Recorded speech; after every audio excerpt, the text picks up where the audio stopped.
Thank you very much, Maharishi, for that beautiful answer. The next question concerns the field of education. Last week, Maharishi gave a very profound exposition on total knowledge and how it can be taught to students. Maharishi said, quote, "We can teach a child one word, for 6 months or a year, and he will be the master of total knowledge." I would like to ask Maharishi to elaborate on that statement. How do you teach a child one word for 6 months? What will he do with that one word that will give him all knowledge of everything? We can take an example. You are a mile away from the market, and all the words that are going in the market, things talked about, make up one sound which is heard as ha or whatever, from a distance, one sound. And you enter into it, or you come closer to it, you come closer to the market, From the same one sound, ha, many begin to come up. As you approach the market, many sounds. When you are in the market, millions of sounds. Very clearly you hear this. So if I said in 6 months, will begin to appear in terms of many channels of knowledge. This is because one would take a dive through come to the source of and at the source of there will be infinity. Source of infinity. And this infinity then is read out in the Vedic text right from the beginning. The Vedic text starts from So it's the same one unified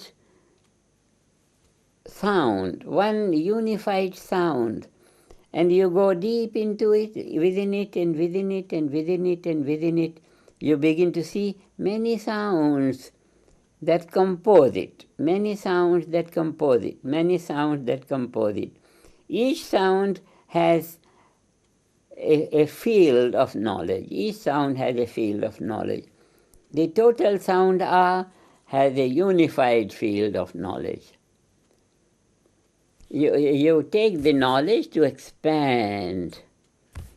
Vedic, I must have said last time, the Vedic theme of education is through two processes. One process is analysis. You have something and you analyze it, expand it. And when you have expanded to infinity, then begin to synthesize it, come back to it. This is Vedic theme of bringing total knowledge at home, exposing total knowledge to one's awareness through two processes. One process of analysis, the other of synthesis. Then it doesn't take much time to gain total knowledge, and it can take more than lifetime. If you don't hold the total knowledge first, if you go from little one thing to the other thing, it's just like either you catch the whole tree at the root, or you don't know the root, don't attend to the roots, you go from leaf to leaf, from branch to branch, from flower to flower. On the surface you can remain. You can never gain the knowledge of all the leaves, you can never gain the knowledge of all the branches, of all the fruits. In order to get the total knowledge of the tree, you have to come to a place. From where tree starts. Is a starting point of that total expression of whatever knowledge may be there, whatever action may be there.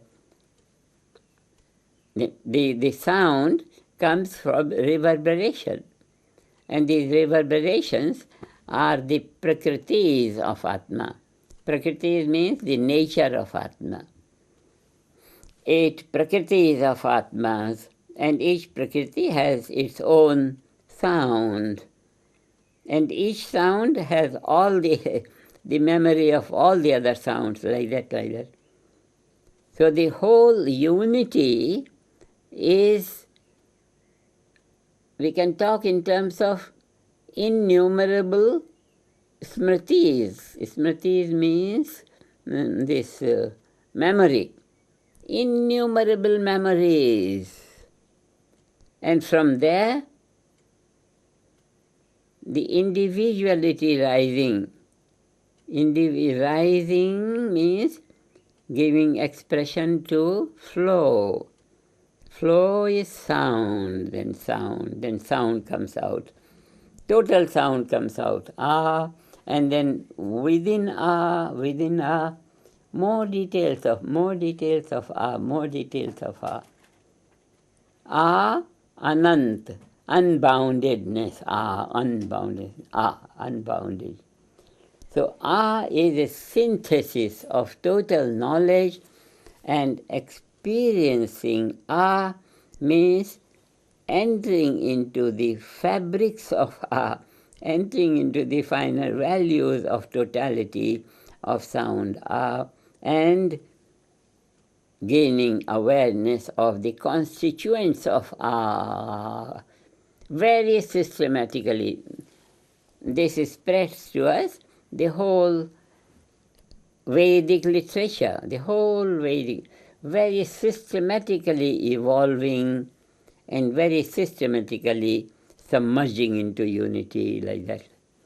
Therefore, through the Vedic approach to knowledge, it is completely natural, normal, simple and easy for everyone to gain the field of total knowledge.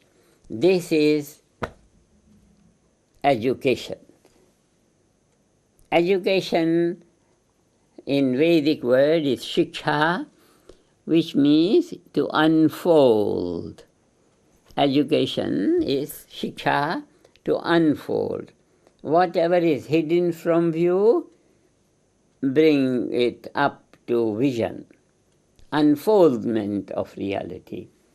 Something is hidden to view. You enter into it, go to it. This is through transcendental meditation. Reach that level where abstraction prevails. Nothingness is there. That is called samadhi or yoga, the field of the unmanifest, which is the totality. You take your awareness, your thinking mind, to experience finer states of thought. You come to the source of thought. From there, you come back to the diversity. Go back to unity, come back to diversity, go back to unity, come back to diversity. Thereby what you are doing? You are training your brain physiology to function in a holistic manner for any thought, for any perception. This is Vedic education. We have opened, but now we are focusing more on these Vedic universities, and everyone will have total knowledge. First, in 2, 3, 4, 5, 6 years, total knowledge, complete total knowledge. And then, if he wants to know how to put the nut and bolt and become an engineer and how to do this, in any profession, he will be expert if he has gone through this knowledge, total knowledge, in his own awareness. This is the Vedic University, which will have faculty of all the different fields of knowledge. But total knowledge will prevail in the channel of any specific knowledge. Knowledge of engineering, knowledge of architecture, knowledge of diseases or this health, protection, this. Total knowledge is the first. It's like you get a seed. In the seed, what you get? You get hollowness. In that hollowness, what you get? Unmanifest value of the whole tree.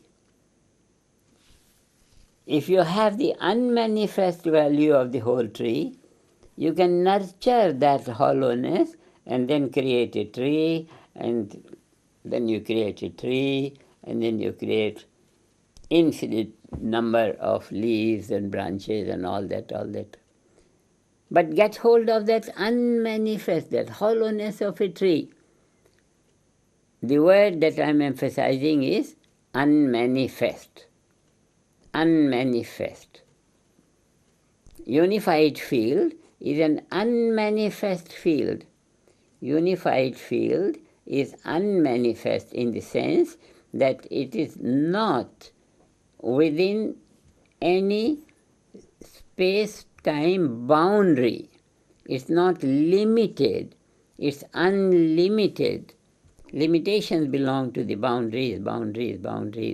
We are talking here of that level of intelligence which has no boundary, unboundedness.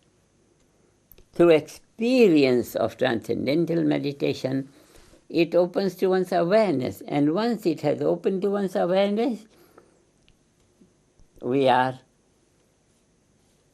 in the lively, unmanifest, lively nothingness, and that lively nothingness is the total infinity in terms of variety. This is education. This is education. This is education.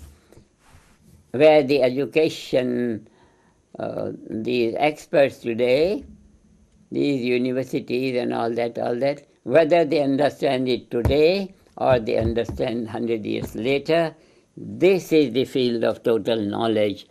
And that will be the generation which will have total knowledge. That means problem-free action, mistake-free life, suffering-free life. Everything depends on education.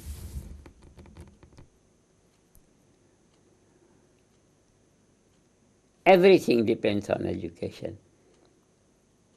So the peace government that we are establishing will be on the basis of the unity consciousness of the people.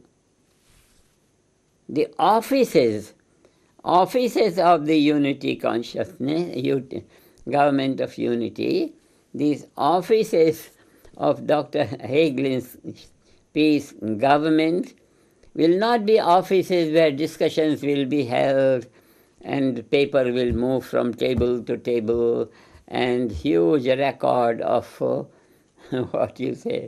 huge record of criminal records are kept in the library and all that. That whole thing is very, very, very untidy. It belongs to the age of ignorance.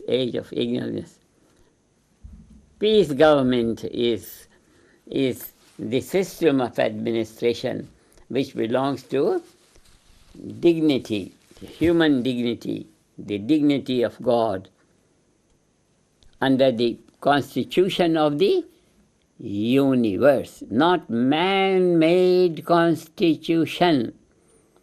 Man-made constitution. What is a man? Sometimes he is in deep sleep, he knows nothing. Sometimes he sees something something to something he sees. He's in the dreaming state, sometimes half drowned, half waking, this is man's consciousness.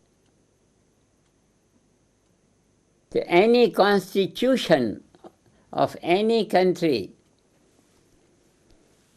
man-made constitution, that constitution is just like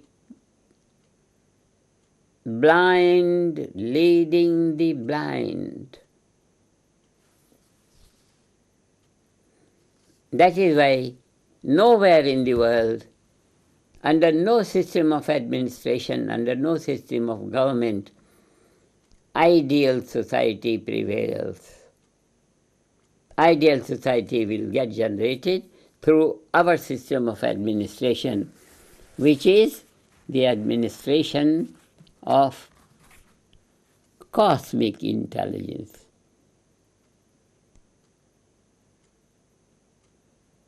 Constitution of the universe, the will of God, such a beautiful expression. Let's quickly get on to this blissful state of guiding light of our human life, guiding light of perfection. Let's get on to that, and let's inform our friends whom we like, inform them. And don't inform those whom we don't like. It's a very good thing. These questions bring out such beautiful things for us to talk, Dr. Hagelin.